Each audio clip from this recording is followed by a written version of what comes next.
Welcome to the Board Game BBQ podcast. You are listening to episode number 258, brought to you by adventgames.com.au and our Patreons.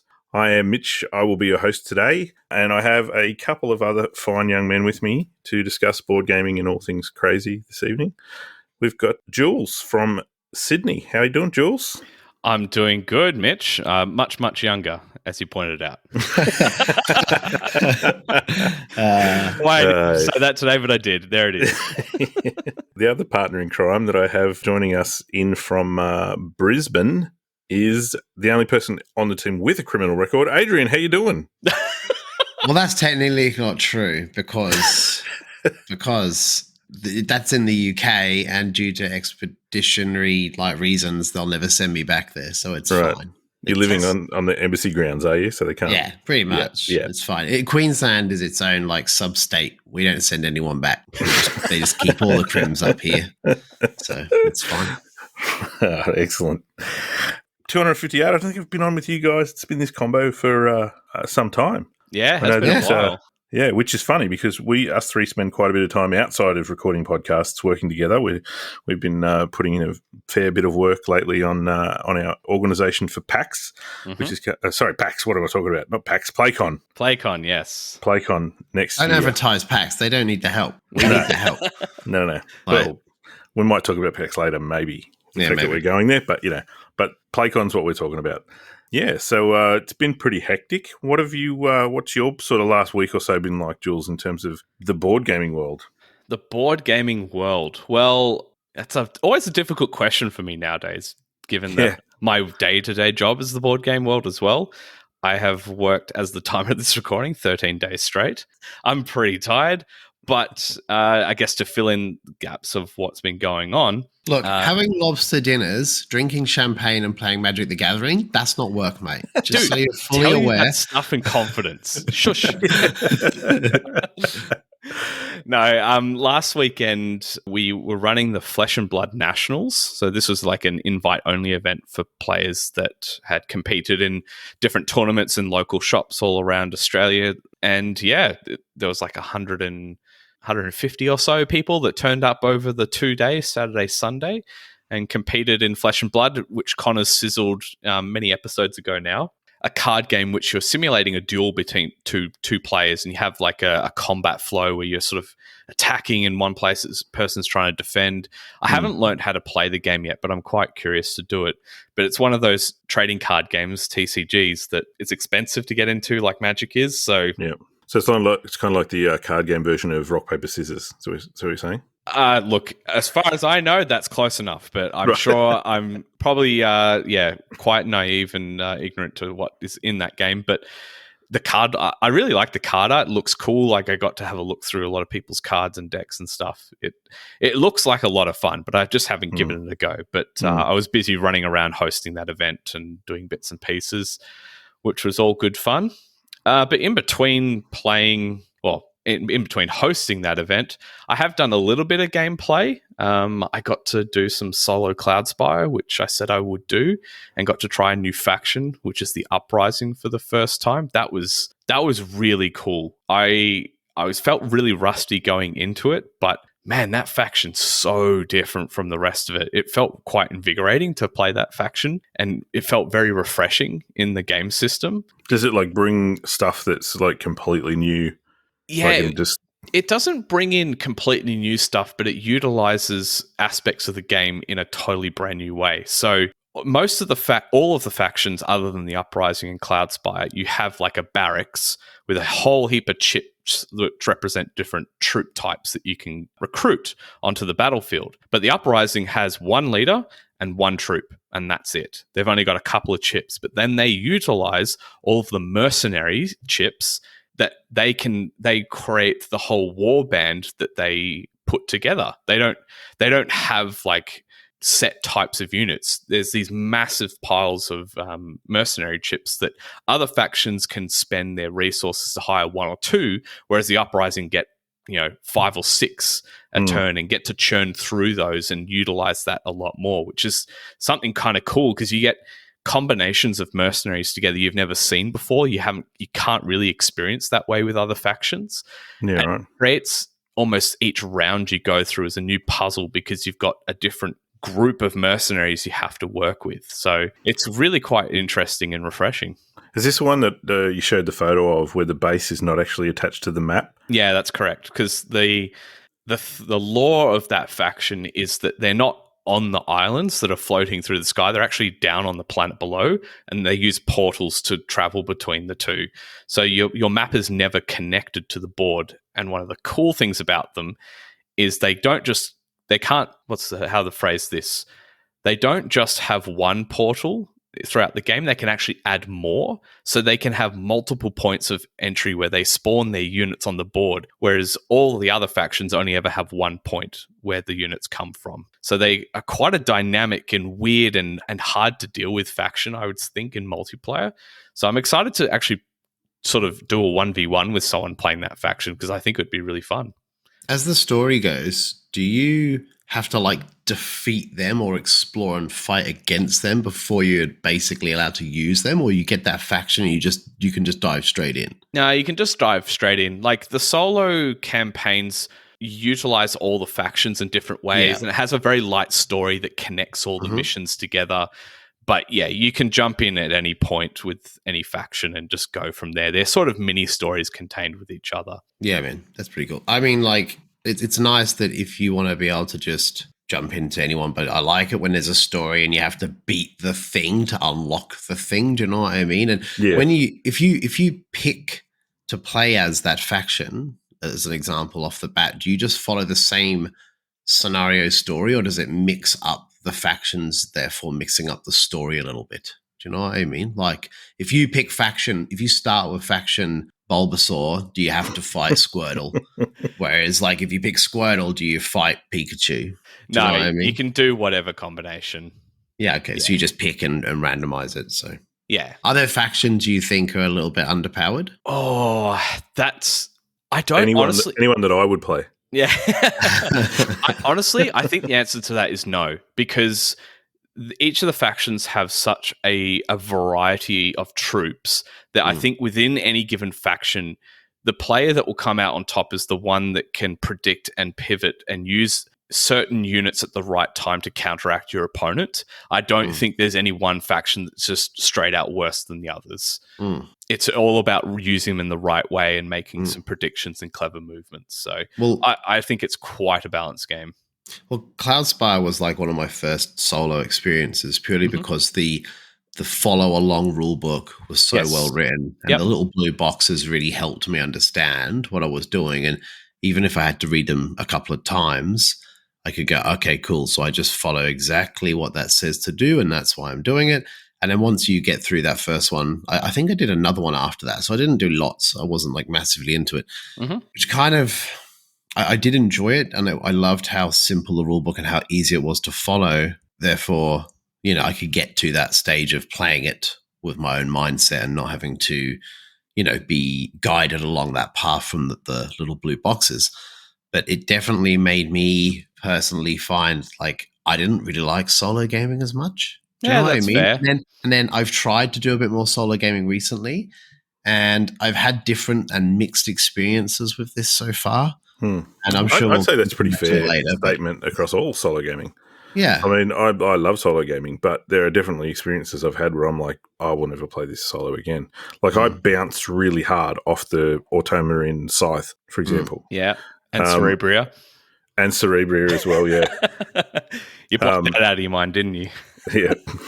Out of my cerebrum. You see what I did there? But yeah, so depending on the system that they use, I think with solo gaming, you can have good experiences or bad ones. I find that's really a big factor for me is how well they sort of implement that, whether it be an Automa or the system that you're working against. Yeah. See, this is a bit of a foreshadowing, because my oath that I made at the start of the year was to play my top 10 solo. Yes. I'm currently at 3 of them, and I've downloaded the rules for another 4, and obviously we're way past halfway in through the year, so I'm probably screwed. Yeah. But I'm finding that, like, forcing myself to do it is not making me have a good time. Of course, yeah. So therefore, I'm like, I'm probably just going to send it and not bother doing it. So you heard it here first. That oath's probably not getting done. So you might as well tick that off, Draven, on that little spreadsheet we've got. Ain't getting done, mate. But like, I just feel that like I'm forcing myself to do something that I'm actually not having fun doing. Therefore, why am I doing it? Do you know what I mean? And like, there's a possibility that part of the reason you're not enjoying it is because you're forcing yourself to do it. Correct. That is exactly and it's becoming why. like a chore, right? Exactly. And it's not because of the oath. It's because I don't want to be on the computer playing video games. I do want to spend more time playing board games. And I have done that. And I've actually been lucky enough to do more regular game nights and do other things and hang out with other people. But yeah, I just think the solo game is just not for me. And it's just not. Maybe when I'm a bit older, I don't know. But for me at the moment, it's just not my thing. But yeah. So speaking of solo games, the other one I mentioned, today's the first day I've had to relax in a while. And I wanted to play a game. I tried pulling out Too Many Bones to give that a go solo because I finally got my copy. And before you say anything though, did you play true solo or did you play two-handed 2-gearlock solo? Well, I pulled out the box, I set up the mat and pulled out one of the characters and my brain went, nah. I put it all back in the box. I just didn't have the brain power for it. So instead, I pulled out Resist. Okay. And we haven't talked about Resist for a while. And as I pulled out the box, I was getting ready to set that all up. And I forgot that in the box there's a second booklet for scenarios. I thought, I'll crack one of those open. So I opened the book, set up the scenario. All it does is it tells you some specific missions you have to pull out. It's a pre-constructed deck. And it tells you it has different victory conditions than the normal game. Now, the first one is pretty much in line with the game. You have 6 missions, and you have to beat 5 of them in order to win that first scenario, which I managed to pull off. But I flicked ahead, and I think one of them you had to get a certain defense value or something. I think there's a few extra rules as you get deeper into the missions that will give it a little bit of a twist to the game, which I'm actually kind of excited to do. It's such a good game, and it's so tense and tough, those decisions that you have to make. But really enjoyed playing Resist today. I'll throw over to Adrian now because I've got a feeling that in terms of Adrian's week just gone, and probably most specifically Adrian's day just gone yesterday, he's probably got a few stories for us from the Brisbane game day. So how's your last week been, Adrian? Dude, my week's been crazy. I've been so busy and flat out. I finished my garden. Whoop, whoop. No more gardening. So I'll be playing way more games now. So I almost feel like that's a mini oath in itself. Does that mean you're going to no more garden picks on Discord, but you'll just board game picks again, or? Well, all my fruit trees are growing fruit now, so it'll be all fruit related. My throat, I can hear my throat inside my inner ear. I don't sound quite right. Like I've got a bit of a raspy throat. But yeah, the game day was fantastic. I got up at 5 a.m. on Saturday morning because I was not very well packed or organized. That 5 a.m. is a bit of a sleep-in for you, though, isn't it? It is a bit, but usually and me at 3:34 in the morning on night shift. I do. But then I had to basically get up, get organized, get the library on the ute, get the tables on the ute, all that stuff, get to the venue for 8 o'clock. So it means I have to leave at 7. So, anyway, I didn't get home until 2 a.m. So I was like, it was a big day. And I haven't had a nana nap today, which I promised myself it would happen, but I didn't. And I'm on a shoestring at the moment, but it's fine. I will be all right. I promise. I will just muddle my way through this craziness. But the Brisbane game day was fantastic. Not only they're always great. They're always amazing. I always have a great time. Everyone has a great time. But we had so many people like interstate and traveling and stuff was just great. One of the dudes from our Discord, God of Caffeine, he came down from Cairns, flew down from Cairns to come to the game day. Meg came up from Sydney to hang out at mine the night before and on the Sunday play games, then come to the game day. Game day would not have run as well as it did without Meg. I'm not going to lie, because she'd used the scanner barcode thing that we now use to scan our games at Sydney. So she had more experience than I did and she was all over it. So it was brilliant. It was such a massive help. So huge thanks, Meg. We really, really appreciate that. On that note, what do you think the most checked out game from the library was at the game day on Saturday? Oh, I'll give you a clue. It's a recent game. All right. If it's going to be recent, I got to say Earth. Yeah, I was going to say Earth as well. We don't have that in our library. Ooh, You both we didn't know that. Oh, that's a trick question then. Trick question. Okay, I'll tell you what it was. Oh, it fit was, to print. No, it wasn't actually that. It was Beer and Bread. Oh, really? That got checked out the most. 2-player game. It's, you know what I mean? Like, there's a lot of couples that are coming and they just want to, they might be waiting for a bigger game or to get into something else. And the rules are not too hard. It's quite easy to get into that game from the rule book, and that got checked out the most. So, wow. And it was enjoyed by everybody. Lots of people came and said, oh, what should we play? It's 2-player that we don't want to get, we want it to be quite thinky and strategy, but we don't want to have to play it for 3 hours. And I suggested it a couple of times and it got picked up and was really well received. I also met a lady at the game day who, I think her name was Alison. She came up to me and she had a bit of an accent and I couldn't quite pick it. And I was like, where's this lady from? She doesn't sound like Kiwi, but she kind of sounds like she's from the UK. I'm not quite sure where. And I was like, where are you from? And she's like, Norwich. And I was like, get out of town. I'm from Norwich. And I was like, I'm from like the suburb Bowthorpe. And she's like, my dad works in Bowthorpe. And I was like, oh my God, this is insane. And it was really cool to meet Alison at the game day. That was cool. But I did have a bit of a game day drama. Oh, okay. Here we go. Yeah, here we go. I'm really sorry. This has never happened before. And we have a fantastic community. I love everyone in the community. They're so good. But unfortunately, during the game day, I could not find my game bag. Oh. And it had disappeared from where I believe one of the other volunteers had placed it. And I asked Matt Woods, did you pick up a black bag downstairs and bring it up, a game bag? And he said, yeah, I brought a black bag up and I put it right there. And I was like, well, it's not there anymore. And I could not find it. And then at one point I said, oh, I think it's over there near the Mormon Meeples stall. So I wandered over to pick it up. I tried to pick it up. I couldn't pick it up. And it was a speaker. There was a massive big Mac speaker. So it was like an amplifier thing and I couldn't pick it up. I was like, oh my word, how many of these JDs have I had? And then it got better because I got onto the microphone and was like, excuse me, please. I appear to have lost or misplaced my bag. Somebody's probably picked it up by accident. Yeah, like sure. That time I went to a house party and I went home in someone else's shoes. So like it happens. So I was like, could someone please, like, if you see it or you've taken it home by accident and, and I then end up at the end of the night, I'm packing up and I found their bag and I've got their games. You know what I mean? And it's been like a misunderstanding. And then all the whispers started like, oh, the bag's gone. Is the bag gone? Maybe it's been hoiked. Like, oh my God, the community, I feel really bad. And then I had this like, when you think you might have said something and then you're wrong. And you're like, oh dear, I think I'm wrong. Is it still on the ute? And I feel really bad. Well, it was not on the ute because I checked that, don't worry. And then my heart sunk into me. And then I phoned MJ and I was like, is my game bag in the game room still? Oh, no. And then she's like...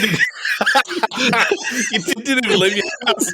It's like, he came into the game room and goes, no, it's not here. And I was like, you sure? Is it behind the door? She looks behind the door and goes, oh, yeah, there it is. It's behind their door. It's on the floor. And I was like, oh no. And I couldn't let the community believe that someone else from inside the community had done something wrong. So I go back on the mic and I was like, everybody just update on the bag situation. I have left it at home. Don't worry about it. Thank you. Have a good night. And I just hung up the mic and ran away. So, man, so good. But I was like, it doesn't matter because it's me. That's exactly the sort of thing that happens to me. So it was awesome. Oh, God. Anyway, back to actual board games and not my insane brain and lack of memory. But I did get to play a heap. I actually got to teach a heap of games. And I got to teach 3 games from my top 10 at the game day, which was great. And one was to a group who they come to the game day every time. They're always playing heavy games, but they've never played Barrage and they've always wanted to. And I've never had the opportunity to teach it. And this time, because of the great volunteers, they were able to look after the front door for an hour while I did a massive teacher barrage and help them through it. And they had a great time and it was fantastic. And one of the players didn't fully understand the game because there is a lot to it. So I actually helped that player get a good lift up or get a good momentum going. Yep. And that put another couple of the players on the back foot. So it was good because it was very competitive after that. So it was fun. And they all enjoyed it, I think. But I also got to teach Teotihuacan to a new group as well. So people who don't usually play heavier games, they jumped into a Teo game. They all said how fantastic it was, and they didn't realize that dice could do stuff like that. They'd never played a dice manipulation game, and they had a great time, which was awesome feedback, and it was really fun. And at the end of the night, I got to sit down with David, who comes to like all of our game days. I met him at PAX a couple of times. He's from 1,000 Rats, which is the people that did what's that game? Curses and Covens. Curses and Covens, yes. And a bunch of other play testing games that they've been doing, which was awesome. And I got to teach him Pipeline, which was fantastic. And he pipped me at the end and won the game, which was great. And that was really awesome. I got to play with Alison. I've never played a proper game with Alison, and she's come to every single game day. Every single Brisbane game day, Alison has been to everyone. She's the OG, hardcore, and like 8 o'clock at night starting Pipeline. Yeah, nice. Brilliant. Fantastic. So Alison's the Murray of Sydney. Yes, there you go. She's our Murray, basically. Yep. And Felicity and Kerry both ran a 30-player game of 2 rooms and a boom, and we had 2 rooms as well to do it in. That makes me so happy. I was so happy when I saw the picture posted on Facebook. That was awesome. Yeah, and that was fantastic. And I didn't actually play, but it's kind of nice, like, because I had the microphone, so I could be like, now, this game's going to go on real soon. If you want to jump in, now's the time. And people sort of filtered through. Then I was, looking for my bag like an idiot. And then I came back to that group, and I was like, there was an amassed crowd of people ready to play this thing. So it was really cool because they went from the main room into the little pool room. They did a talk and a presentation about the whole thing and how it worked. And Kerry had printed out this piece of paperwork that she went through and explained the concepts of the game. And yeah, it went really well. Everyone had a great time. Nothing but positive feedback from that game. So that was great. Whew, that was a lot of talking. But it was a fantastic game. So I've just thought of something. You did. The bag saga might not be over yet. Oh. Okay. Because if you left your bag at home behind the door, then whose black bag did Matt Woods move from downstairs up? It was Haig McClinsky's. Dun, dun, dun. Of course it was Haig's. It was always Haig's. It was always going to be Haig's. It was had to be. Yeah. So that's where the mix-up happened. It was just, like I assumed, which is probably the worst thing to have done, of course, that was my bag, that was the black bag, and it never was my bag that got moved. But anyway, it was a great day. Had a absolute baller of a time. But I just wanted to talk to you about a game that I know you both have played, and I've now played this game 3 times with the base game, the first expansion, and the second expansion. So I am not like huge knowledge on the game because I haven't played it 30 times like some of the other games. But Dune Imperium, I have also played Dune, I think 3 times now, the original OG 1970s Dune, which is obviously a completely different game. I do not, and I've now listened to the 3 audiobooks as well, so I'm like up to a little bit of Dune knowledge. I'm not a super fan, but I have some knowledge of the lore. I don't feel the theme in Imperium myself. Now, I think mechanically it's fantastic. I'm not besmirching the game. I loved the game. Every time I've played, I have a good time. I'm always thinking and crunching, and I love that race with the VP. And I've had a couple of really close games, even to the last card in the last battle is being like the reveal for the winner. But I don't feel that the theme comes through for me. So my question is, how do you feel about that with Dune? And how do you feel about that with other games? Do you feel like, how does a theme come through, like for you guys? Well, for Dune, and anyone who's listening can go back to whatever episode it was when I spoke about Dune Imperium and my experience with it. That was 100% almost exactly my thoughts on it. And me not being a big Dune fan, not a big Dune person at all, my extent of Dune knowledge is from watching the new movie. I never watched the old movie. I never read the books. I never had anything to do with Dune up until the new movie came out. And I really enjoyed the movie. So I went into the only reason I bought the game was because I really enjoyed the movie that much. And I thought I really want to understand, I want to enjoy that experience and that theme again.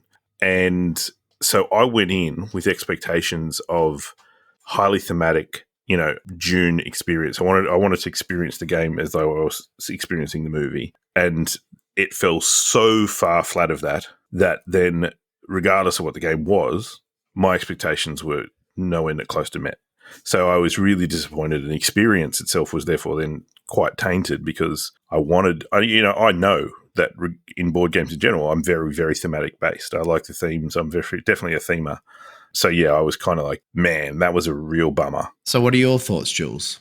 So I've played Dune Imperium a bunch of times now. I've played it solo. I've played it with one of the expansions, and I've now played it with all of the expansions. And I agree with Mitch. The theme doesn't come through a great deal for me, but that matters less to me. I think, I don't know. I'm less of a themer. I'm more of a thinker. If we're using, think of theme as spectrum of gaming here. But I think what matters for me with the theme, bring it back to your original question, Adrian, is just there needs to be some of the mechanics, not all of it, just there needs to be a touch where you go, oh, that makes sense. Like that would be the way you'd, simulate that in real life, if to a degree, if that makes sense. Correct. And you don't have any of that in Dune Imperium. It's very abstracted. Like Mitch said, it's tracks. But I still think it's a good game. I still think it's a fantastic game. And for me, I'm just saying that the theme didn't come through. So for me, yes, I don't have that same amount of love that a lot of other people do for it. Yeah, absolutely. And even though a few people have said that they feel like the next expansion, like the second one, could be a bit bloated out. Yep. I actually enjoyed that mechanism and how that all worked loads. I thought that was really interesting. The other thing, the other expansion gives you more cards and a few other little bits, but that whole board that you sort of move along those grids I enjoyed that. I thought that was fun. Yeah. So yeah, that's cool. And I would say, I think for me, the reason I bounced off it so hard was because of my expectation. Yes. It was more about my expectation than it was about the actual game. It's kind of like, to use an analogy, if you've ever gone to a bowl of chips at a party thinking that they're plain chips, and when you put them in your mouth, they're salt and vinegar, it's like you're like, oh, they've just, for that split second, you think it's revolting because you don't realize that's not the flavor you're expecting to put, to taste. It's like when I played Too Many Bones, my expectation of what it wasn't what the game was. I thought it was like an adventure game. I thought it was like Arkham Horror 3rd Edition. I thought we were going along, doing things, story, but it's not. It's a boss battler type game. And for me, even though the game is phenomenal, it's fantastic, it's really interesting, it's got all that beautiful components, it was so jarring of an experience that I wasn't like, wow, this is so good. I was already on a back foot like, I thought this was an adventure game. I thought this was like Dragon's Lair, the video game from the 90s, but it's not. It's a boss battler. So for me, I was already like a bit like, oh, it's not what I thought it was going to be. Exactly. Yeah. So it's our fault, not the game's fault, right? Because we didn't do our research before we played it. To some degree. So. But that said, I've heard people, and I'm not going to use names because I can't specifically remember who, but I'm sure when I've said to people, that I didn't have the thematic experience I was expecting, their response has been, are you kidding me? It's super thematic, that game. So, for different people, they're going to have a different experience, just based on what they're expecting and how they sort of apply their own personal lenses to it. And that's okay. We're all different. We all experience games in different ways. 100%. That's cool. But I do have a game that blew my socks off, and it will be my sizzling game this week for sure. Undoubtedly. Did you want to talk about it now, or did you want to save it for a big build-up at the end of our chat? Go for it. I can wait. Right. I promise. And I never do that, but I'm very tired. I've been up for like 27 hours or something, but yeah, we're good. Well, since you've spoken about your recent gaming experiences, I'll just quickly run over a few things that I've done. So it would be remiss of me not to speak about what possibly is undoubtedly the best game ever made. We've already touched on it a little bit, and that would be Too Many Bones, because Too Many Bones' latest standalone expansion has just started hitting around the world. Actually, it hit. Oh, no, we weren't too bad on that one, were we? I think we got it just about the same time as everyone else, which was good for a change. But it's just been delivered from their GameFound campaign, and that's Unbreakable, which brings a whole bunch of new gear locks. It brings a whole bunch of a new map and some new dimensions to the way that map plays out and the things that can happen during the game with the lava and the Underground. And Jules and I actually got together and played this one last week and a half ago. It was a couple of weeks ago now. A couple of weeks ago. And I got to say, I really enjoyed it. It lived up to everything I was expecting. It just does everything that Too Many Bones does really well and adds just some more spice. Yeah, it was great. I really enjoyed it. I did lose, and I was knocked out before the end of the Tyrant battle. Yeah, but I did all the heavy lifting. Jules managed to drag us across the line and get us the win. But yeah, if you are a Too Many Bones fan, then I would definitely suggest having a look at it because it just adds more, as you probably would expect. It's unlike Dune Imperium; it absolutely meets expectation. I don't know if I've mentioned on the podcast that we'd played this, but I hadn't talked in great detail about how the game actually went. So I might just say that now. Yeah. So we fought against Cinder, I think it was. Yes, I think so from memory, yeah. And the boss battle for that was really cool. So basically the map starts as half lava, half, safe rock ground. And the boss only has it started with 3 or 4 hit points. Nothing. Many. You're like, I could kill this in one hit. However, you can't do any damage to him till every single bit of lava on the board has been flipped over to rock. And the way you do that is you need to kill the minions on top of those locations. And so you just have to keep facing horde after horde, non-going minions until you can actually kill them in a specific location and then kill the boss. All the while, some of the minions are creating more lava positions, or the boss is actually siphoning health from his minions and actually gaining more XP beyond what he starts with. It was a really dynamic and puzzly fight, and we had this moment where we were like, oh, I think we've lost. I don't think we can actually do it. And flicking through the rules, we've got to have missed something. And we did. We thought we'd run out of minions to actually block off positions, but we had about half left. We had half of them to go. We're like, oh, okay. So maybe we can do this. And it was a combination of some items and recipes that Carcass, my character, had that made me be able to sustain the damage that I needed to get through to the end of the fight. It was really good time. Yep, it was excellent. And you talk about boss battle. This particular Tyrant was completely different to any other Tyrant I've ever played. Yeah, cool. You need that though, right? You have to have that. It has to be so unique that it's 1, worth your money, and 2, worth the effort to just read all the rules and the differences to them for sure. So. Because there was sort of multiple components to it. It wasn't just about fighting the minions until they were all gone. It was you kind of had to, we can't fight that one because if I attack that one now, it's going to die. But we don't want it to die until it's on that square. Yes. So then your moves came more about controlling the enemies on the map and trying to push them around into the correct spaces. All the while we didn't read the Tyrant card and what he does in advance. So none of us picked any skills or abilities throughout the whole game that would give us a lot of that's right. push-pull maneuverable mechanics, which made it a bit harder, but we got there. It was fun. It was really, really good. Yeah. Yeah. So that's Unbreakable. Some other, just quickly, a couple of other games that I've played. I played, so Harry introduced us when we were at the Fortress a few weeks ago to the card game Nana. Yeah, that was great. Whatever the other 7 game is called. And I went and picked up a copy, and I've then brought it home and played it with my family, and they were a bit like, oh, this is a bit silly. This is just a memory game. And then about 5 minutes in, they were like, oh, this is great. I love it. So I think Layla was like, no, we're going to play it again. We're going to play it again. We're going to play about 6 or 7 games in a row. So that's a hit. If you're looking for a good game to get for the family and gamers alike, then yeah, that's a great game. And a couple of other just quick ones. I played with Stu Wild Serengeti, which is kind of like a meeple placement, pattern making, objective achieving, set gathering kind of game.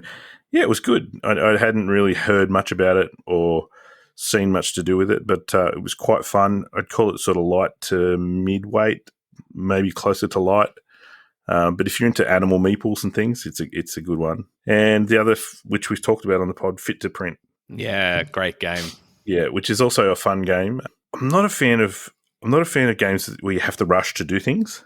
No one is. Like a race thing. No one is. Just because you're old, Mitch. No one's a fan of those games, man. Could be because I'm old and, every now and again I just have blackouts. But Better see your doctor about that one. It's usually when I'm looking at Inish in front of me. But it was fun. I enjoyed Fit to Print. It's with Wild Serengeti and Fit to Print as well. I think I was talking to someone about them, and I said I enjoyed the games. I wouldn't buy them for my collection, but I would play them if anyone asked to play them. Yeah, cool. Yeah, that's where they sit for me. So they were good. Yeah. So that's sort of where I've been the last couple of weeks of gaming. Yeah. Well, I might continue the chat about me and Mitch gaming because I wasn't going to sizzle this, but I'm going to anyway because I feel like I wanted to play it more before I shared thoughts, but I'm just excited to play more, and that's just a sign that I'm enjoying this game, and it's probably going to be sizzled anyway. This past week, I think it was a week ago, I've lost track of time, me and Mitch got to play Undaunted Normandy. So Mitch taught me how to play the game, and I had a really good time with it. Now, this I feel like is a great thematic game. I won't talk in detail about how the game works because we definitely have sizzled it before, but very simply, you've got opposing sides and you play through lots of different missions, and you can play, I guess, sort of a campaign-ish if you want to try both sides and go through all the missions in the booklet, where you're trying to hold certain objectives in the mission, and there's varying setups in those missions, and you have different units, and it's a little bit of a deck builder. You're going to be adding more units to your deck as well as you do exploration. You're going to be adding Fog of War cards, which do nothing, and trying to manage those platoons in order to, achieve victory, basically. And there's a lot of dice rolling and trying to calculate the odds and take your shots at running for an objective or trying to hunker down somewhere. There's not a lot of complexity to it, but it has a lot of tense moments. Now, I will say I'm a bit of a hot shot, I think, in the game we had with he didn't roll below 8. Yeah, I think nothing out of all the rolls in the game, he rolled less than 8 once. Yes. And was he just rolling 1d6? Because he was cheating. No. He was rolling d10s. D10s. Either 2 or 4, depending on which unit he was using. But I think there was only one roll that he missed and didn't have a successful hit. And we're not talking about Jules playing amazing strategy and maneuvering his pieces into a position where they had a high probability of hitting. He would need 8 9s or 10s, and he'd roll 3 10s. Yes. Yeah. You were shooting like a stormtrooper, and he was shooting like Bradley Cooper in the Sniper American film. Sniper. American Sniper, yeah, that's it. That is a true statement, because I think out of all my rolls, I only hit once. Yeah. The whole game. I think the most memorable one was I had a machine gunner unit that I really pushed forward to a good position. I got them nice and close, and I decided to go for some suppression fire, which in the game, you don't do any damage to that unit, but it flips the token upside down. And when you next play a card to activate them, you essentially forego doing anything and flip them back over. So there are some interesting tactical choices you can make in the game. But anyway, you only need one success out of the dice roll to make that happen with suppression or a damage. And the most memorable roll I had was rolling 4 dice on the suppression fire at his, I can't remember the regular soldiers' names, riflemen, that's the one. They're the ones you really need to go and capture the objectives. So it was a tactical move to try and slow him down, but I rolled it and I rolled 10 10 10 9. Well, that was a bit of a kill, but you're not going nowhere. But yeah, yes, it was a great game. I really enjoyed it. Yeah, it is a phenomenal game. I've been a fan of this game for a long time. Def has told me that if I play any more Undaunted with you again and not include him, that he's not going to speak to me ever again. I'd be very upset. To be honest, very upset with both of you if you do that. Not going to be very happy at all. So I'd go as far to say that I think Undaunted. Look, I'm pretty sure it's a no-brainer for me. Undaunted's my favorite deck builder. Yeah, that's a good call. Yep. It's simple, but it really has a lot of tense moments. Just deciding which card to discard to try and take that initiative, and you end up tying, so the other person still holds it. Yeah, no, I can see that climbing for me absolutely in the deck builder realm. Mm-hmm. And the deck building it's so good. It's not just about adding cards to your deck to make your deck more powerful so that better cards come out. It's in the game, adding cards to your deck is an action called bolster. Yep. Because if you have every time you get shot or killed, every time a unit dies, you remove a card of that type from your hand. So if you don't bolster by putting more of those cards into your hand, then that unit is really weak. You could only gets killed 1 or 2 times and it's out of the game. Whereas if you bolster that unit by putting more and more cards in, then it's going to take more and more hits for that thing to be removed from the game. So it's not just about rebuilding your deck; it's about strengthening your units, and and that's built through the deck building mechanic. I think it's just so well done. It's a phenomenal game. Game. So anyway, I'm excited to start Undaunted Stalingrad. I'm sorry, Def, this is just going to happen. I'm telling you now, I want to play that more and more. So thanks, Mitch, for teaching me that. No, you're very welcome. Nice. All right, so over to you, 80. We've waited for a while. We've given you a bit of time to rest on it. I'm going to swing back around again and do a Jules. Okay. He wasn't going to sizzle it, but I'm going to talk about a game that I'm not sizzling, okay? That I have played today, which I had the opposite experience to Dune Imperium. So this is another game with a tremendous amount of hype. It's probably the biggest, most hyped game for the past 3 months, maybe. And that was Earth. And I got to play that. And I felt that was extremely thematic. So I do grow a lot of plants and I'm into that stuff. And I really enjoy that kind of growing my own fruit and learning about different soil types and all that kind of stuff. I was just going to clarify. He grows fruit and veggies, people. Don't think just about plants and what he's referring to. Yeah. That's right. I'm a Queenslander, but I'm not that far north. Right. But I definitely, I could see the biological and the ecological system of the plants feeding each other and the big trees and how that all sort of intertwines together. And you get soil from the fungus and all this kind of stuff. And I really enjoyed it. I thought it was a great game. For me, is it a top 10 material? Probably not. But as a tableau builder, it's probably one of my favorites. I don't play a lot. I would say Everdell and Arc Nova are the other ones. For me, I have Arc Nova still. I don't play it anyway. But I would never play it again over this because Arc Nova, you have to wait so long for other people to take their turns. It's such a long game. And do I feel I get the amount? That's why I don't play it. I don't feel like I'm getting the right amount of enjoyment out of it for the level that I'm putting into it. And I mean, not necessarily my ability to think my way around the game, just my time as well. It's like a 3 or 4 hour game with 4 people. It's it's a long game. It is a very long game, and you can prolong that game as well by doing things by releasing animals back to the wild and pulling markers back and stuff. So it's just not my jam, right? It was a great game when I played it the first 10 times, but after that, I was out. But for me, Earth is so much shorter. And not only that, everyone's talked about it, it's kind of quite well known that on this game, when you choose an action and you take an action, everybody around the table takes the same action, but a subpar version of that action, right? So there's no actual downtime ever. Yeah, that's because great. As soon as it's my turn, I'm going to go, okay, well, I'm going to get some dirt. I'm going to get some soil. Cool, I get my soil. I activate all my red cards that are in my tableau. Cool. And Jules, you get to get a smaller amount of soil than I do, or some irrigation or whatever the other option was. And you get to activate your red cards in your tableau. And it's cool. You do that. And then sweet, you get the player token and it's your turn to pick. And then you pick, I'm going to get irrigation and get water.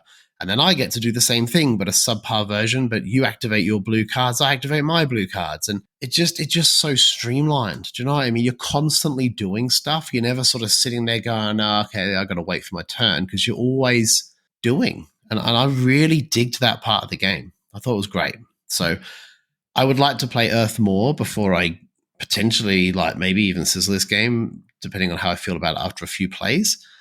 But for me, my first impression was nothing but positive. So, yeah. And I mean, to be honest, the Arc Nova cards, I look at the animals, I don't care. I'm not an animal lover. I've got dogs. I love my dogs. They're cool. You're a tree hugger. My favorite animal is a polar bear, right? He lives in the middle of the snow tundra on his own, walks around for hundreds of kilometers by himself. I have never seen one. But the trees, Like, I love all the trees. Man, the mushrooms in that game blew my mind. Like, there's a mushroom in there called a bleeding tooth fungus. Mm-hmm. It looks like a tooth with blood coming out of it. It looks like it belongs in Kingdom Death Monster, but it's actually scarier because these things are on Earth. There's another mushroom called a beefsteak mushroom. Yes, they're cool. And it looks like a huge piece of beefsteak. Yep. It's awesome. Like, I get to see all these really cool photos. And for me, that's more interesting than seeing a baboon or a zebra for me. I like to see the nature. I think it's cool. I know they're all nature because they're all animals. Googling it right now. Yeah. He is. He's like, I can see him typing away on it, but it's really cool. Like, I loved all the pictures. I loved the art. And for me, it was an interesting game and it felt really well connected. That's the way I would describe it. I felt like everything felt really well connected and very smooth. So that's a game that I felt was thematic and did feel thematic to what I was trying to achieve. And yeah, I mean, I think Mike spoke about it on a few episodes ago, but you pick your own ecosystem and these different things to try and sort of help get you these end game victory points. So if your ecosystem's a humid and wetland system, then you're going to want to try and build wetlands and plants that are sort of affiliated to that to try and get you squeeze those extra few victory points out of it. And yeah, I thought it was great. So yeah, I'm keen to try it given my my studies background, environmental science. So yeah, I think you dig it, Jules. Yeah, like, I think I will. Like, it's just super smooth, super cruisy. It's fun, thinky. Like, yeah, it's great. Yeah, cool. But this game that I'm going to sizzle right now, so that was Earth, but this game, it came from nowhere. Meg brought it from Sydney, and I've seen it around. Oh, must be good then if it comes from Sydney. Yeah, must be good. And I've never thought anything of it. I've seen the box, and I do it all the time. Like, I just like, whatever. Not interested in that thing. Well, like, move on. But we played it, and I would say this is up there with like Horse's Carriage as the best game of the year I've played. Whoa, like, really? It's not this year game, but it's the best game that I have played this year. Do you know what I mean? Like, it's up there with that. And that was Café. Right. Sarah sizzled this a long time ago, A long time ago. I know she did, but I just never got a chance to play it. And you're too busy playing other games. But I had the opportunity to play it. And this is another game that I bought it before I was halfway through the game. Oh, nice. Those are cool moments. That doesn't happen very often for me. That's really rare. The last time that happened was with what's the one with the market set in Scotland, Caledonia. Clans of Caledonia. Clans of Caledonia. The last time that was Clans of Caledonia, like almost 2 years ago. So it speaks volumes for me personally. But it's a super thinky, personal puzzle with a little bit of card drafting element to it, sort of thing. And it was just brilliant. Like, I loved that thing. And like Pipeline and that, where you laying the tiles out, and same as Horse's Carriage, where you're laying out those tiles and doing your own personal puzzle, and you're trying to mid-max and squeeze every little bit out of it in a game that finishes on, like, I think the winner got 26 victory points. So it's not you're getting hundreds of VP. It's really tight. It's super thinky. I bagged out solo mode, but this has a solo mode, whereas I think it would be probably quite good for me because it's so easy. There's not like you're just playing with cards and a few cubes. Yeah. Like, that's it. It's not like you've got to set up all this other stuff. Like, I think it'll be a good one for me to try solo at some point. Maybe if I go on holiday or something, and to just take it with me because it's such a small box. But basically what you're doing is you have these sort of tarot cards that are divided up into 6, right? They're like 6 quadrants on these tarot cards, and they represent different things that you can do in the game. So there's 4 different color coffee beans, which come from different regions. You've got red, brown, yellow, and green. There's drying stations where you dry those coffee beans. There is also like a grinder, which you sort of, process those beans, and then you can deliver them to your warehouse, or you can deliver them to cafes, which you obviously they're on those cards from the central board that you're drafting, but you have to take them and put them inside your sort of tableau that you're building.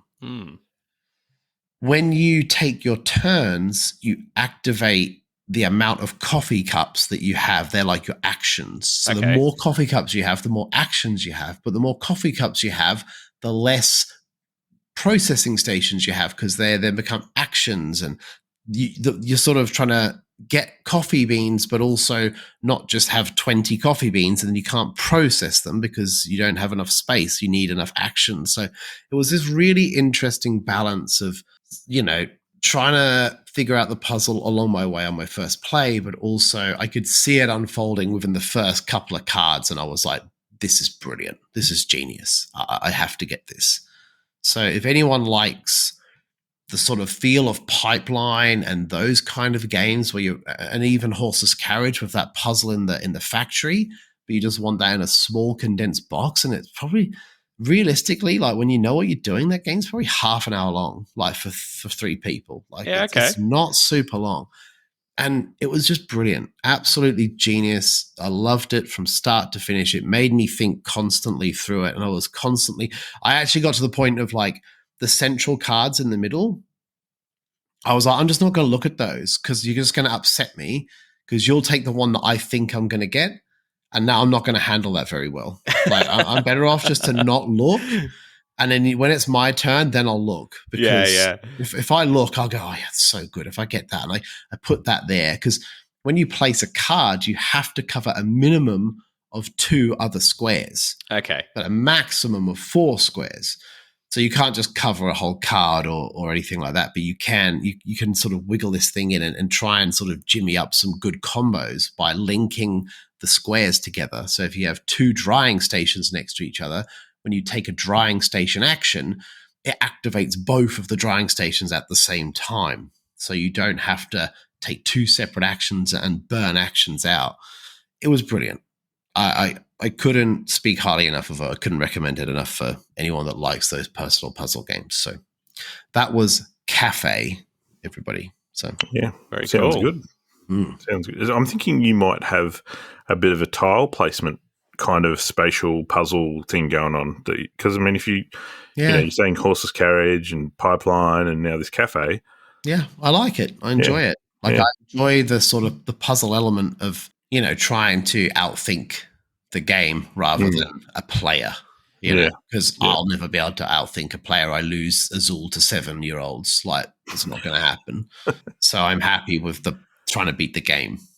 Yeah. If you like that sort of thing, you'll probably enjoy Fall of the Mountain King, because you overlay cards as the game goes on and then utilize connections of symbols to take actions. It's quite a unique way in which they approach that game. So, I'm keen to try Café. Yeah, you'd love it. It's just one of those games where it's like, I don't think that many people would dislike it. Do you know what I mean? Because it's quick, very thinky, very quick, very thinky, very clever game. Cool.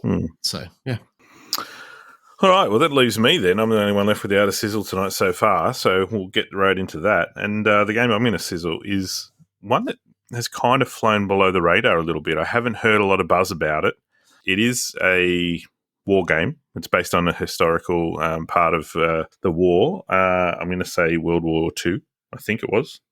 And it's called Halls of Hegra, which is a solo-only game that was on Kickstarter last year, started fulfilling about a month ago. As I said, it didn't really get a lot of buzz. It was kind of out there. I know Def and I sort of had talked about it at the time. I backed it. He sort of said he decided not to because he thought he had other games that were too similar. And I didn't really have very high expectations for what it was going to be. I thought it was going to be a fun game, but I don't typically look into a great deal into games that I've backed on Kickstarter because I want to be able to sort of do that once they arrive and not sort of lose interest before they get here. But to give you a bit of a background about Halls of Hegra from a historical point of view, there was, from what I understand it, from reading the detail in the book, and I'll remember it as best I can. If there's anyone out who knows the story well, I apologise if I make any mistakes, but the general overview is that there was a town in Norway where they had, I think it was a neighbouring village or group that were going to attack. There was some tensions between the two, and so they built this fortress in the forest that they would use to defend the town and the area should the other group had attacked. And they did so with the expectation that it was about to happen. So they got the fortress and built it and everything. And then that never eventuated and they never ever used it. And then some years later, when the Germans went through Europe in World War II and were doing all the raids through all the number of areas that they went through, they came through Norway and they ended up using it because they were defending their town and that against the encroaching German forces. And that's the halls of Hegra. So that's this fortress that you control of as part of this game. And the way that the game works is it's at its heart a worker placement game. But there are so many unique facets to it, and I really, really, really enjoyed this game. It starts off with each round that you do like a recruitment phase where you're getting your workers that you're going to be using during the action placement phase. And there's a bit of a push your luck mechanism to that. So you have a draw bag where you're drawing the workers out. There's different workers that do different things. So you've got different tasks across your fortress that you'll need to do each turn. And pretty much most of them can do anything. But if you use certain types in certain areas, they'll get you bonuses. So like you'll get double the resources for that if you use the right type of worker in that particular spot, for example. So you're going through the bag trying to draw out resources for that turn. But if you draw out, I think they're called distraction tokens or stress tokens, which aren't workers, then that stops your ability to draw more out. So you're there's a bit of a push of luck in terms of you're trying to get more workers, but you don't want to draw one of those bad tokens. Yeah. And when you do draw one, I think you have to put one back in. So you actually lose. Oh, that's punishing. Yeah. Yeah. So it's a really kind of, I don't want to draw one of those tokens type thing, you know. Or maybe you only get to keep one of the ones you drew out. I can't remember which way it is, but either way, it's bad. But yes, so there is that push your luck mechanic. And then you move into the worker placement phase. Now, in the next phase, the game, and this is one of the things I really enjoyed about it, the game evolves as you play through each sort of act. There's like I think 3 acts. And there's a section of the board that at the start of the game, there's actually a second board that goes on top. And there's a set of rules and things that will happen in the first act. And then when you progress to the second act, you flip that board over on top. And there's a whole different section of different things that you'll do in the second act. That's cool. Because the first act is really about preparation. So you're sort of preparing the fortress for what might come, building up supplies, getting your people ready, you know, for the onslaught of the Germans. And there's not really a whole lot of attacking going on. But then in the second phase, the Germans start to come in, their tokens will move towards your fortress, and you start to position your people into, attacking or defensive positions, preparing for that as well. You've also got things like digging equipment out of the snow that, has been buried. So you can find more equipment, upgrade your capabilities in the fortress. You can send people out on recon missions to get more supplies. There's a whole lot of different things you can do. And then the third phase, it evolves again, and that section of the board then becomes more Germans coming up as they come down the map and into. So that sort of second phase of the game is sort of tower defensy, where your Germans are coming in and you're trying to keep the Germans out. It's just really, really well done. As a solo game, there's a lot of different things going on that I really enjoyed. I did speak to Def about it a little bit. Mm-hmm. I didn't really talk too much because I knew I'd be talking about it next time I got on the pod. He originally had the statement that he thought from reading the description that it was going to be similar to Pavlov's House. Yeah, okay. Or what's the other one? Or the soldiers and postmen's soldiers uniform, or the other way, yeah. Yeah. And I mean, apart from the theme, which is essentially the same, there's a stronghold and you're defending the stronghold from the oncoming enemies. Sure, that's similar. In terms of gameplay, I didn't get a lot of similarities to Pavlov's House. I think I personally would enjoy Halls of Hegra more. I think it was a little more forgiving in that I remember Pavlov's House, I found it quite hard and punishing in order to maintain your people, the supplies, where you're shooting at and so on, and stopping the people from coming in. Halls of Hegra, it just felt like there was more that you could do. There was more decisions that were available. You had control over how many workers you wanted to get and where you wanted to assign them and the different workplaces spots you wanted to put, a focus on each round. So, yeah, it's, as I said, it's not super popular. There's not a lot of buzz about it. If you're a solo gamer, it is only solo, so I know a lot of people don't like solo, but if you are into solo gaming and that's the thing and you think you would enjoy that theme, I'd highly recommend having a crack at it. I really, really enjoyed this one. It's Halls of Hegra, designed by Peter Shanky Olsen. Yeah, I almost backed this one on Kickstarter because I really loved the artwork in the box. It really grabbed me and drew me in, but I can't remember why I didn't back it in the end. But I know someone I can borrow it off from now, so that's cool. There you go. There you go. I have to say, on that note, I have no idea about the game, knew nothing about it, but I knew that box cover from Kickstarter. Yes. I remember seeing that cover. As soon as you mentioned the game and I looked it up earlier on, I was like, oh yeah, I definitely saw that. I know that box cover. So it must have a good appeal, like its art style and stuff. So yeah, it's beautiful. Yeah, well, as I said, the game blew me away. I didn't expect it to be as good as it is. It'll jump up there in terms of my preferred solo games. Cool. Yeah. So that's my sizzle, and that'll bring us to a close for this particular segment. If you're looking for a new board game, you need to check out adventgames.com.au. They have a great range of games, including pre-orders and hot new games. Anything you could be looking for will be there at Advent.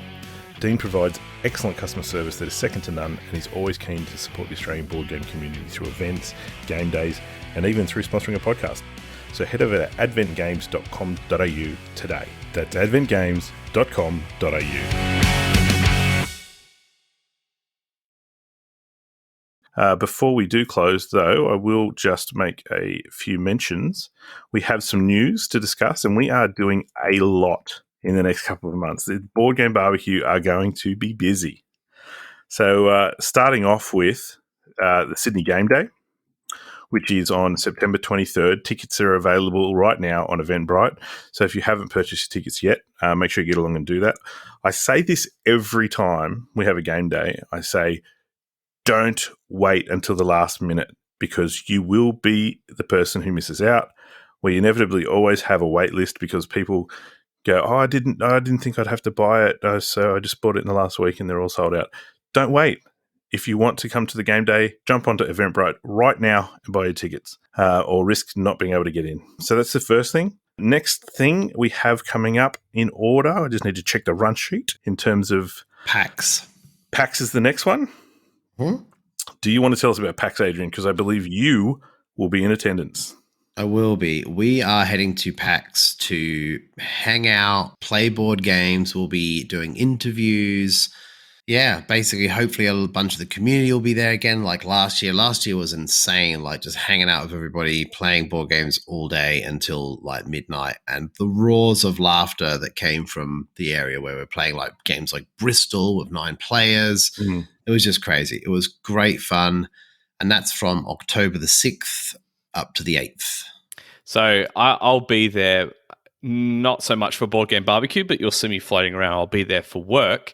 But I just thought I'd give a little bit of insider information to people if you're thinking about going to PAX. Essen is running on the same weekend of PAX again this year. And I can tell you there'll be 2 game titles that are going to be releasing at Essen and also at PAX at the same time that they'll be available to buy there. So some world first exclusives there, which we don't really get at PAX, but that we've been able to have that lined up this time, which is pretty exciting. I don't know any of this stuff, so I'm just going to hassle you right now. Does one of them begin with the letter N? No, it does not. Well, I'm out. You're talking about nucleum. If it's not nucleum, I'm all right. You can just, that's fine. No. I can say one of them is a Pandasaurus title. And the other one is the next Stonemaier title. Nice. Fun. Yeah. So big news. Sweet. Fair enough. You'll see that all unfurl at PAX.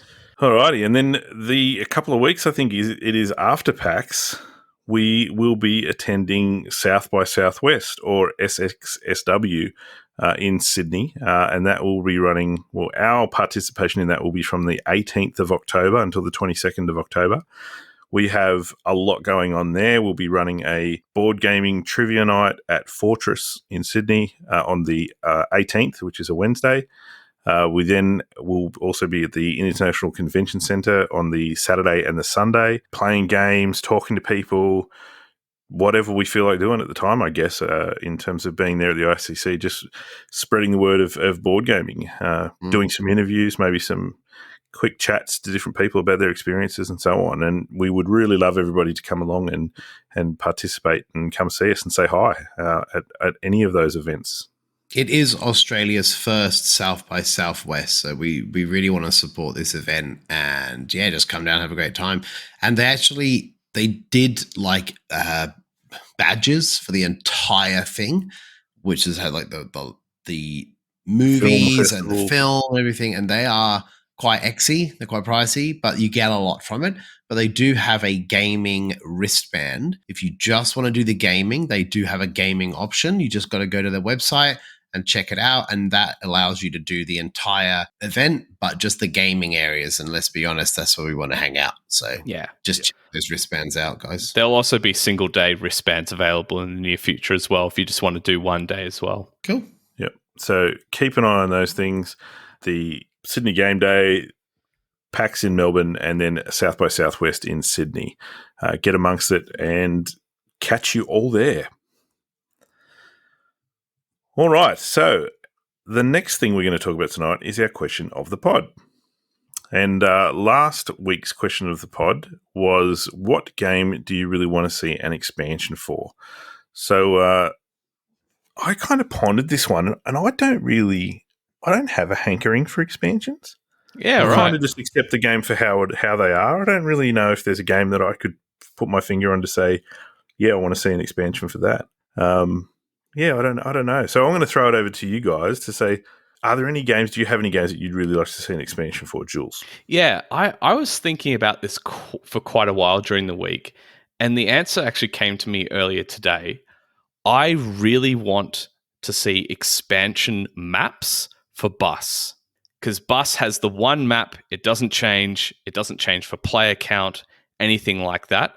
But I think some new maps for Bus with some interesting, lakes or whatever the case would be really, really cool. I'd love a bit of variety in there. I think that would be epic.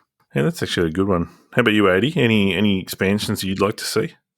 I actually wrote my answer in the Discord, and I cannot remember what the hell it was. But I'm kind of the same with you, man. Like, it has to be something that really adds to the game for me to want it. And, like the ones that are with Teotihuacan were kind of great. The ones with Barrage are great. The one with Pipeline is great. Just want to, the Res Arcana ones are fantastic. So a lot of my games that are in my top 10 already have really solid expansions. Do you know what I mean? Like I can't think of one per se that I'm like, this game really needs an expansion. As I'm like looking behind me frantically, to be honest, there's just nothing. I'm happy. Yeah, I'm happy with my games the way they are. So, but I would have thought, Mitch, don't you want more stuff for Too Many Bones, or has it finally lived up to its name of it's too much? Well, the trove chest is filled. It is, but don't you just want more? Not if it means I have to find a place to put it. You watch, they'll go Trove Test number 2. Probably. I do remember my answer. It was the long-awaited Gaia Project expansion, which will be really interesting to see. But like the On Mars expansion is a prime example. That's a game that I absolutely love and adore, but the expansion's good, but I just don't see it getting to the table that often. I just play On Mars. On Mars is great. Yeah. I'd also like to see, they have done a bunch of expansions, but I'd also like to see more Cloudspire expansions.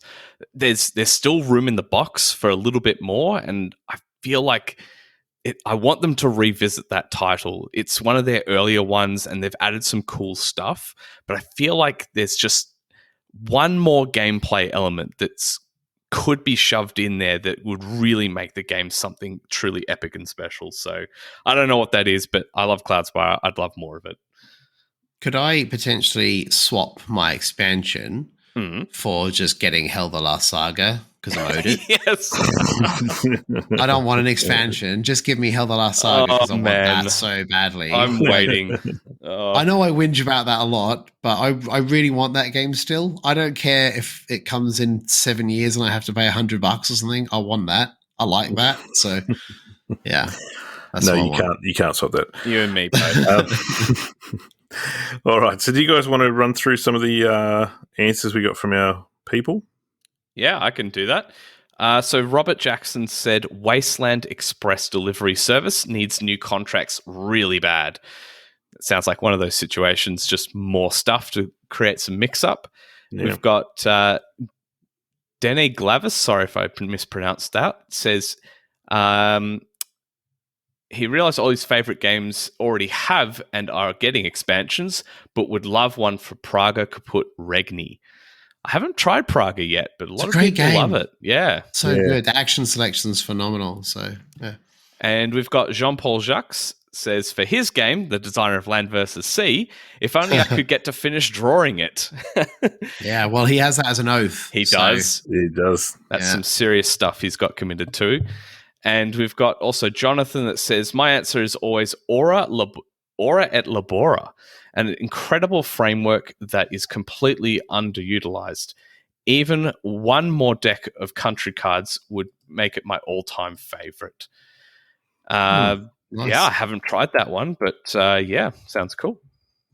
And Shoitan in Discord says, I desperately want an expansion for Merchants of the Dark Road to fix my problems with the game. I don't want to get rid of it, but I can't see myself playing the base game too much as it is. So I kind of get that because that game is beautiful. I love the map. It's all these deep, dark navy blues and caves and caverns with that frosty snow all over it. And the game itself is really solid. But I also, I had some problems with the game's mechanics that it just made me, I played it a couple of times and I was like, I'm done. I don't need to play it anymore. But I can see the same thing. It would be amazing if there were some things that I personally would like changed and adapted and stuff to be brought forward. So, that would be a good one. Yes. So, with that, we will move on from our question last week and we'll move on to our new question of the pod this week, which is going to be, why do board game themes, since we've been talking about theme a lot this episode, why do board game themes have such a significant impact on players' overall gaming experience and enjoyment? So, Adrian, you kind of talked about bringing this up as the topic, so you can kick us off with a bit of an explanation into your thought process there. For me personally, I feel like I need to have an emotional connection with the theme, and it also has to be mechanically tied to what I'm doing so it makes sense. Do you know what I mean? So it doesn't pull me out of the game. So I'm looking at it and I'm doing this stuff and I feel like, that makes sense because of course you're going to get more soil from a fungi than you are a tree because it's going to decompose and it's going to need water and that kind of a thing. Like I need that kind of a connection, logical, but also like this sort of emotional connection because I love trees, I love plants, I love growing fruit, I love doing my compost bin and all this kind of stuff. So for me, it works and it's a thing that ties to me as a person that I really enjoy. Granted, I don't build hydroelectricity dams. I understand that, and that's my number one game. And it is quite a thematic game, Barrage. I feel it is anyway.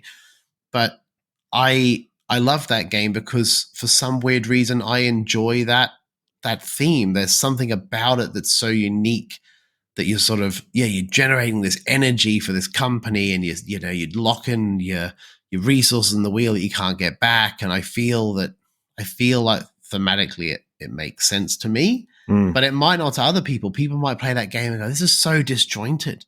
Like, why are you putting resources in the wheel? You've spent those. Like, I don't get it. Like, it's just not my thing. It's not it's not right, and like completely off the other end of the spectrum, like Kingdom Death Monster, it's super thematic. That's like, what I was about to go. Massively, it's all thematic. There isn't. That's what it is. It's just theme. The game is good, and all of the tech and the innovations and stuff is a work of art. But the game in itself, the moving and the fighting is quite simple. There's pretty much there's keywords for days, so you will be looking at the rulebook a lot, but you thematically feel like these things could happen in combat. If you if you push a monster back all of a sudden, or if he in the middle of a fight steps back, he's no longer in range. That's like you swinging a sword at a monster and it's stepped back one step and you've missed, and then you might stumble and fall over. Well, those are all thematic things that could happen, or you would even see that kind of a thing in a movie.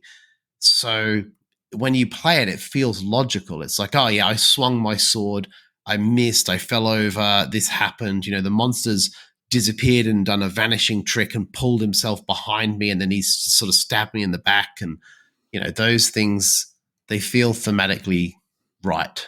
And yeah, just for me, I think that improves the experience, because you're not trying to justify it to other people being like, oh look, I understand it's not thematically correct or whatever, but that's just what happens. Do you know what I mean? Like almost making excuses for a thing that you have no affiliation with. You didn't design the game, but you're like, oh, well, yeah, I know that doesn't make sense theme-wise, but just ignore it. Those things are blue because they just are. I like that if you don't have any of those things and you're having to make excuses for parts of the game that you might not feel thematically correct, then, I think the gameplay and the experience is elevated.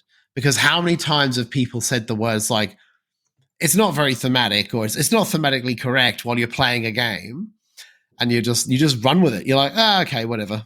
It doesn't really pull me out of it. But those games that don't do that, they definitely improve my overall experience of that game. Yeah. Yeah. I think for me, it's hard to say why theme has a massive impact on all players, but I'll speak to my experience. In Adrian mentioned Kingdom Death Monster, and I think if you were to peel back the layer, and hopefully this makes some sort of sense, the theme really helps to spark an imagination and build a story. And to share that experience with other players starts to create an atmosphere that is really memorable.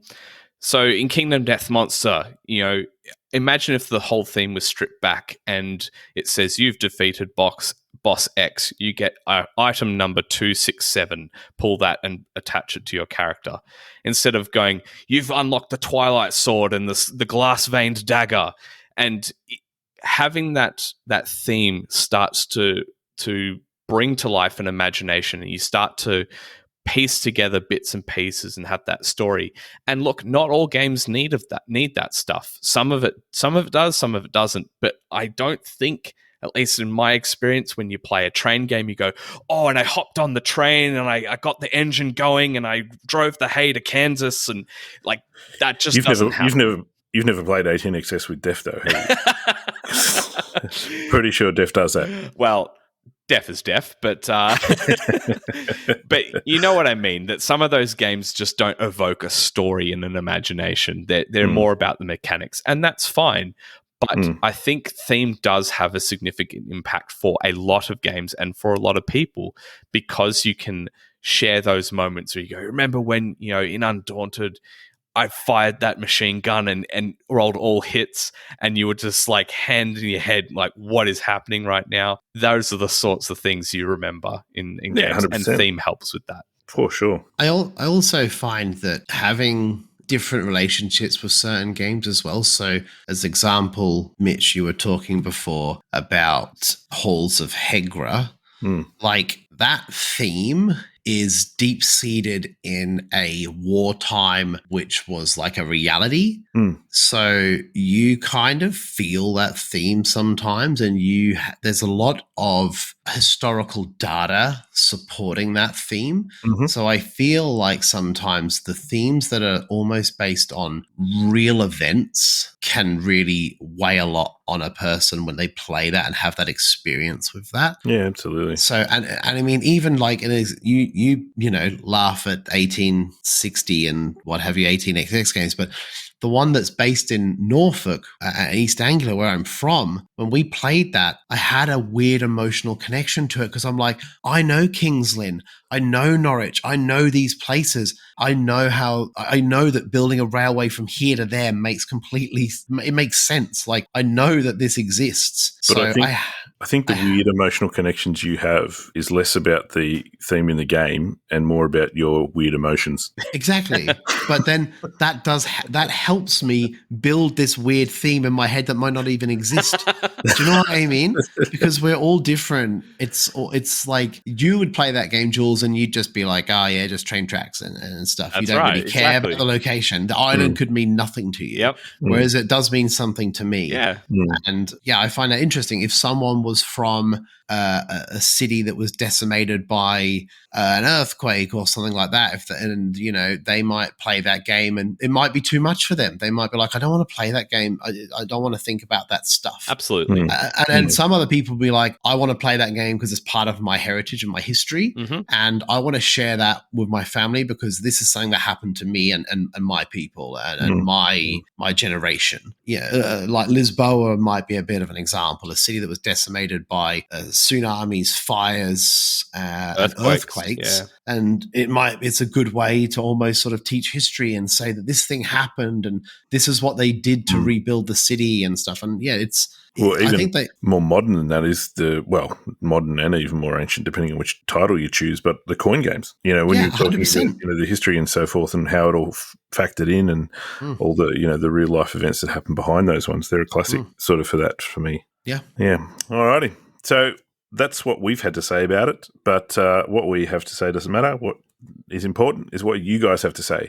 So jump onto our Facebook, our Discords, our Twitters, our Instagrams, wherever you can find the Board Game BBQ, and have your say about the reasons you think that theme has such a significant part of the overall enjoyment of playing board games.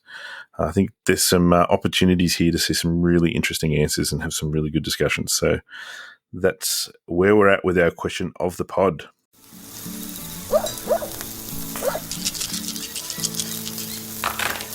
Okay, so before we go on to our swear and oath section, we'll just make a quick shout out to a few of our Patreons. We have Stuart M, we have Stuz, Thomas Rosner, and Michael Langford. So thanks, guys, to all of you for supporting us. And if you'd like to join them and support us via Patreon, you can do that via patreon.com/boardgamebarbecue. There's extra stuff that we do for our Patreons. We have game night events on Discord. We have, whenever we get an opportunity, we might get a little dinner going together if we're having an event in a city or something. We have meetups. We do special podcast episodes for our Patreons only. So there's loads of stuff that you'd be interested in if you want to join up and become a Patreon. But if you don't, there's other ways you can support us by joining our Facebook communities, our Discord communities. They're all free. By listening to our podcast, just by listening to our podcast is a way to support us. And by telling all your friends, tell anyone that you speak to that you enjoy the podcast and that maybe they should listen to. Any way you can support us, we would really, really appreciate it. Your Uber driver, grab your Uber driver's phone, hit follow. I've done it. It works. Just send it. Don't worry about it. That's it. Give him some. He's too busy driving to stop you. So just grab his phone and hit follow. You do that and they'll get lost. Most of them just use their phones to drive where you're going, right? That's true that. That's a great way to support us, and we really appreciate the support no matter how it is that you give it to us. So thank you to all of our community members. So moving on to our last segment now, the swearing of oaths. So I'll start with Adrian. How have you gone with your oath? You were painting some phoenixes? I was painting my phoenix. It's even closer now. It's just been incredibly hard to get it finished. It's the biggest thing. And I learned from last time, from a previous oath, was to strip all that paint off. And that was a year or so ago. But I don't want to rush it and be like, blah, blah, blah, paint. I've got to get this done. I'm just going to take my time with it because otherwise it will look more shonky than it did before I stripped the paint off. So I'm just taking my time with it. It's coming together good, and I actually prefer the color scheme, and I'm actually enjoying sitting down and painting an hour here, an hour there. So is it closer than last time because you've painted one feather? No. It's not closer than that. I haven't even... No, it's just. I've turned the lamp on. I've turned the lamp on in the room. Oh, that's my goodness! I've got. No, I have done more. I'll show you some photos. Yeah, primer. That's it. Yeah. No. It's color schemed and everything. So all the undercoat is done. So it's the albino phoenix, white primer. White primer. That's it. So on that note, and we spoke about Earth earlier on and the hype, I've got a game night happening on Wednesday, and I would like to play Earth again, but I'd like to also play Earth back to back. I'd like to play 2 games of Earth back to back, because I actually really enjoy doing that for games. Like for me personally, because it's not like a 3-hour game. You can knock that game out pretty quick with 2 or 3 people. I like to feel almost like I play it, great, good experience, and play it again and see what else I can do different with it. Is it because your first one's like a warm-up? No, it's like... No? It's a good way for me to try and, one, like cement those rules in my head. I'm not very good at doing that. And also, I like to explore the games, but if I leave a massive gap between them, I don't feel like I've retained that experience. Yeah, like, so I like to just sort of play them back to back. So that's my plan. Matt Woods, by the way, you are way better at dragging me and making me do my oaths. So that's what's happening on Wednesday. So if you listen to this on Tuesday, just so you know, Matt, that's what we're doing on Wednesday. Sweet. All right, Jules, how'd you go? Yep, success. I mentioned it earlier. I got to start the Cloudspire solo campaign for the Uprising. Thoroughly enjoyed that. I'm keen to play the next mission. And my new oath, I'm very excited to do. I had a game arrive. If you are in our Discord, you would have seen the messages today. I haven't been this excited for a game arriving in quite some time, and that is Nightmare Cathedral. There's not a lot of people that I've seen that backed it around Australia, or maybe I'm one of the first to get it. I don't really know, but man, I've been waiting for this game for a while. I love the theme. It's got to be area control and a really cool action selection mechanism that I'm excited to play with. So I am going to swear to get that played at the next Sydney game day. It's a big game, massive board, really cool art, cool theme, super creepy minis. So that's going to be happening. I, Jules Swats, and swear to play Nightmare Cathedral at the next Sydney game day. I almost backed it. I looked at the pictures, I looked at the outside, I was like, wow, this is so cool looking. Then I realized what the game was about, and I was like, nah, it's not for me. Yeah. Because it's just not my style game. Yeah, that's right. It was an amazing production, and it looks phenomenal, but it's just not my thing. But you will love it. I can't wait to hear what you think about it. Yeah, something really... It's published by Board and Dice, so this is way different to their wheelhouse. So I'm very excited to play. Fair enough. Okay, so my oath was to teach Jules Undaunted Normandy. And I believe that, well, everybody knows that happened because it was such a good job. You got such a good butt kicking. Well, he beat me, and then he sizzled it. Yeah, that's true. So that's a glowing success. Now, someone has on the run sheet jumped in and put my next oath in there for me. I've got a feeling it might have been Adrian because it says I was there already. It says go to 10 Maccas in 60 minutes with a minimum order of $12. Is that $12 across all the Maccas, or is it $12 per Maccas? Per Maccas, $120. Yeah, right. $120. You Sydney people are on the big dollars down there. You can afford it. Yeah, so I'm not going to go to Maccas for my my oath, but I will make an oath that I will attempt. Well, I'm gonna play my first ever game of Cloudspire. The tables have turned, haven't they? I've got to teach you that one. Yeah, because I haven't played that one yet, and it's by Chip 3 Games, who are possibly my favourite publisher, and so I've got to get that done. I would like to, if you guys don't get the time to do it, I would like Mitch to run through that solo campaign bit and just see what you thought of it, because I thought it was great. But you might read it and go, because you've done so many, you've got way more experience. You might look at it and go, to be honest, I didn't think it was as good. So maybe. Well, actually, when you mentioned that before on the show tonight, that's what triggered that to go into my oath. Because I was like, if there is a really good tutorial, then maybe I should just get it out, get it in the way. This guy can do it. It's going to be easy for you. Man, he's going to feel so bad when he's like, I don't get it, Jules. I tried, Jules. I don't understand. So, all right. Well, that's all our oaths done. It looks like we're at the end of the show, boys. That's it. So thanks for coming along. It's been awesome. Really enjoyed it. We should do this again sometime. Yeah. How about in a week's time? Yeah, let's do it in a week. That's it. All right, guys. Thanks, everybody, for listening, and we'll talk to you again next time. Bye. Bye. Good night.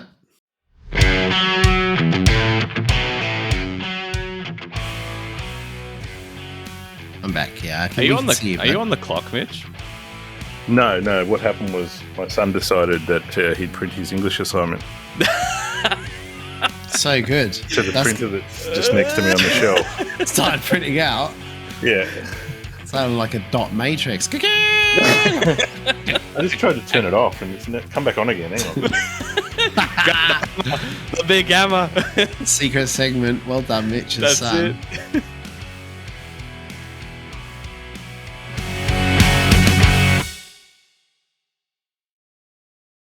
It.